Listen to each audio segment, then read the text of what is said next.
दोस्तों, अगर मैं आपसे ये कहूं आपके घर पर पड़ी हुई चांदी वो भी आपको पैसा कमा कर दे सकती है तो शायद आप मेरी बात पे बिलीव ही नहीं करोगे। लेकिन आरबीआई ने 1 अप्रैल 2026 से बहुत बड़ा रूल पास किया है जिससे आप आपके घर पर पड़ी हुई ज्वेलरी से भी लोन ले सकते हैं। मैं बिल्कुल आपके घर पर पड़ी हुई चांदी के बारे में बात कर रहा हूँ, सिल्वर के बारे में। अभी तक तो जो लोन था ना वो सिर्फ और सिर्फ गोल्ड पर ही मिलता था, सिल्वर पर लोन नहीं था। आरबीआई ने न्यू रूल 1 अप्रैल 2026 से सिल्वर होने के बावजूद लोन कैसे, अभी तक जो लोन था वो सिर्फ गोल्ड लोन के लिए ही था और कोई ऑप्शन नहीं था। सिल्वर की वैल्यू होने के बावजूद भी ना सिल्वर ज्वेलरी के ऊपर कोई भी लोन नहीं मिलता था। इसके बाद होता क्या था, आप साहूकार के पास जाओगे क्योंकि बैंक तो आपको लोन नहीं देता था, साहूकार आपसे ज्यादा इंटरेस्ट चार्ज करता था। आरबीआई का जो नया रूल है वो 1 अप्रैल 2026 से है। कोलेटरल की जो नई डेफिनेशन है सिल्वर ज्वेलरी, कॉइन्स और बार्स, इन सब पे एप्लीकेबल बनाना। क्या क्या एक्सेप्ट हो सकता है इसमें? सिल्वर ज्वेलरी, चांदी के हर प्रकार के जो भी आप चेन है, बेंगल्स है, इयरिंग्स है,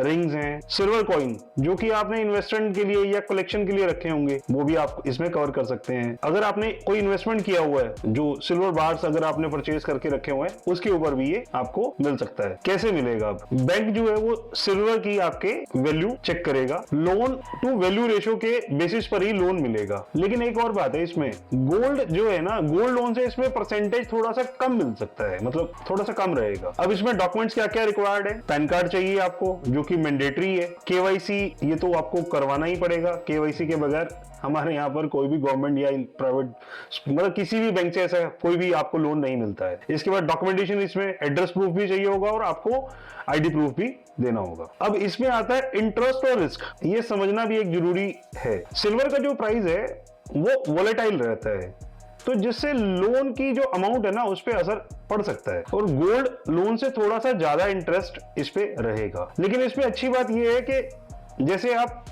साहूकार के पास ना जाकर बैंक से ही ले रहे हो, इसमें ट्रांसपेरेंसी आपको ज्यादा मिलेगी, सेफ्टी भी मिलेगी। अब इसमें जो इंपैक्ट पड़ेगा किसके लिए फायदा है? देखो, जो छोटे एरियाज हैं, छोटे शहरों के लोग हैं, उनको इजीली लोन मिल जाएगा। जो ज्वेलर्स हैं, चांदी वगैरह का जो भी बिजनेस करते हैं, मतलब ज्वेलर तो सोना भी बेचते हैं, उनकी फैमिलीज को भी इससे फाइनेंशियल सपोर्ट मिलेगा। और जो साहूकार है, जो आपसे हाई इंटरेस्ट पे आपको देते थे, वो अब थोड़ा सा कम हो जाएगा। अब इसका फ्यूचर पे क्या इंपैक्ट होगा, क्या फायदा होगा? देखो, स्मॉल जो बिजनेसेस हैं उनको इजीली कैपिटल अवेलेबल हो जाएगा, है ना। अपने आपके घर पे चांदी पड़ी है, आप उससे इजीली आप बुक करवा सकते हो लोन, जो कि पहले नहीं मिलता था। इमरजेंसी के अंदर भी अगर आपको कोई फंड चाहिए वो भी आप क्विक इससे ले सकते हो। फाइनेंशियल इंक्लूजन, मतलब आपका बेनिफिट, मतलब आपके पास पैसे की जो ऑप्शन है वो एक और आ गई गोल्ड लोन के साथ भी। अब जो आपके घर की जो चांदी है वो एक फाइनेंशियल एसेट बन चुका है।